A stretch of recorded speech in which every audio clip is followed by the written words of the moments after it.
Bonjour à tous et bienvenue.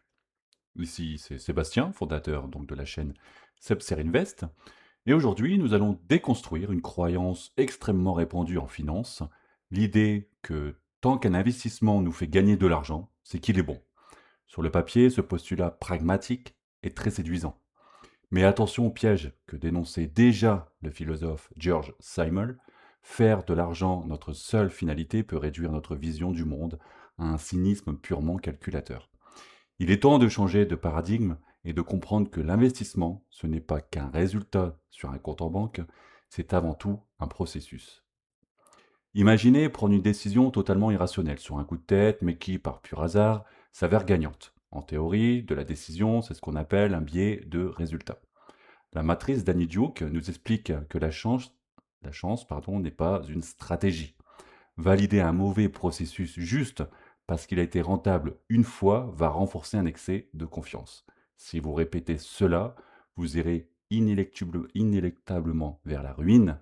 Le vrai succès, c'est de construire un modèle rationnel et reproductible. On entend souvent qu'il faut prendre de très gros risques pour espérer de gros rendements, mais c'est oublier la force de gravité des mathématiques et notamment l'asymétrie des pertes.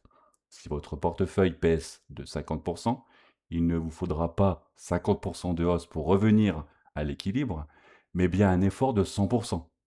Le vrai talent en investissement, mesurable par le ratio de Sharpe, consiste à optimiser ses gains par rapport au risque subi. Historiquement, ce sont d'ailleurs les portefeuilles à faible volatilité qui surperforment sur le très long terme le marché. Posons-nous une question fondamentale. En quel type d'être humain votre portefeuille est-il en train de vous transformer? Un environnement très volatile déclenche dans notre cerveau des décharges de dopamine, similaires à une addiction comportementale. Sans même s'en rendre compte, l'investisseur prudent glisse vers un portefeuille de parieurs en quête de sensations fortes. A l'inverse, l'investissement à long terme repose sur la vertu de l'ennui qui protège notre métabolisme émotionnel et nous apporte de la sérénité. C'est cette dimension émotionnelle qui explique l'émergence du tribalisme financier. Sur Internet, on observe de véritables guerres de clans. Les puristes de l'or physique face aux maximalistes des crypto-monnaies, qui eux-mêmes s'opposent aux adeptes de la gestion passive en ETF. Chacun transforme sa classe d'actifs en marqueur identitaire et s'enferme dans une chambre d'écho. La moindre critique est perçue comme une attaque personnelle. Le résultat, une polarisation totale et totalement stérile qui nous empêche d'apprendre des autres. Pour sortir de cette guerre de clans, faisons appel à l'empathie cognitive de l'auteur Morgan Housel. Nous ne jouons tout simplement pas au même jeu. Un spéculateur qui veut capter un mouvement sur 3 jours n'a rien à voir avec une fondation familiale qui cherche à préserver son capital sur 30 ans contre l'inflation. Juger la stratégie d'un autre joueur en utilisant vos propres règles est un non-sens absolu. Au-delà des règles du jeu, il y a une histoire invisible derrière les choix de chaque personne. Notre relation à l'argent se forge souvent dès la petite enfance. Nos traumatismes, notre éducation et notre peur du manque créent ce qu'on appelle des scripts monétaires qui filtrent notre croyance subconsciente. Comprendre cela, c'est choisir de remplacer le jugement par la bienveillance. Rappelons-nous aussi que l'accès même aux outils financiers est un droit fondamental et que l'inclusion universelle doit rester au cœur de nos débats. Alors, comment devenir un investisseur éclairé? En adoptant la méthode de Charlie Munger et ses nouveaux et ses modèles mentaux. Munger disait: pour un homme qui n'a qu'un marteau, tout problème ressemble à un clou. Refuser d'étudier un écosystème concurrent limite notre intelligence. Pratiquons l'apprentissage transversal. Connaissons notre cercle de compétences et n'hésitons pas à observer les cracks des concurrents pour raffiner notre propre gestion des risques. Les plus belles idées se trouvent aux intersections. Prenons un exemple concret de cette fertilisation croisée. La rencontre entre Wall Street et la blockchain. Au lieu de rester dans une guerre idéologique, les grands fonds institutionnels commencent à intégrer l'architecture cryptographique, notamment pour tokeniser et fractionner des actifs réels comme l'immobilier. De son côté, la nouvelle économie, la DeFi, adoptent les standards de gestion des risques de la finance classique. Le constat est clair, la curiosité paie infiniment plus que le mépris. De la même manière, l'investisseur immobilier ne peut pas se contenter de regarder ses murs, il doit observer les obligations d'État.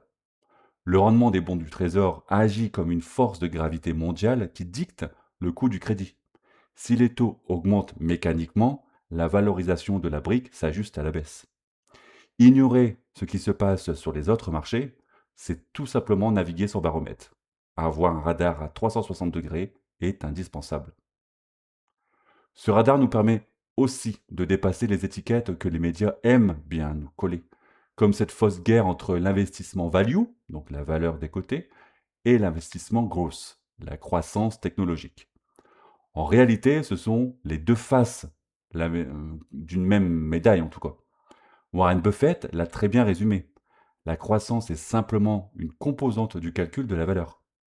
Une boîte technologique peut être sous-évaluée, tout comme une vieille usine décotée peut s'avérer être un piège fatal.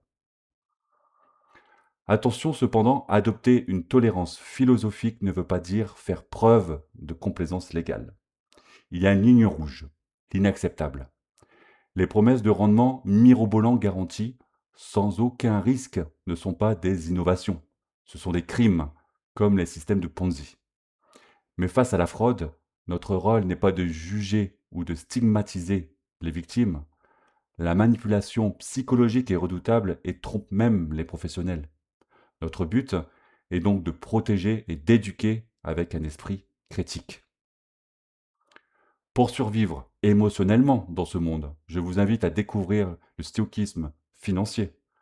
Les philosophes stoïciens nous apprennent à tracer une ligne claire entre ce qui dépend de nous, notre taux d'épargne, notre diversification, notre réaction émotionnelle, et ce qui nous dépend absolument pas de nous, comme l'inflation mondiale ou les krachs boursiers.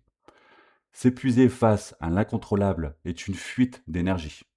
En acceptant les tempêtes, l'investisseur trouve son ataraxie, c'est-à-dire la paix de l'âme.